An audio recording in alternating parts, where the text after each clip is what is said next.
Sabi ko nga sa'yo, multi-million staff pa ka, puta.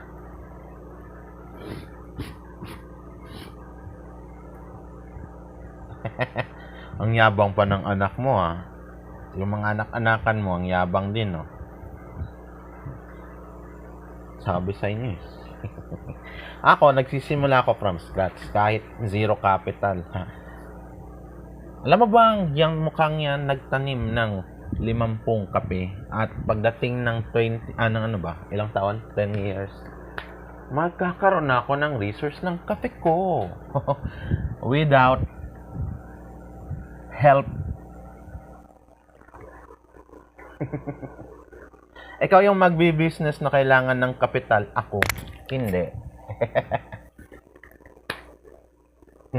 Kaya nga, hindi ka pa nakakasimula ng business mo, stop at liable ka na. Ako, hindi.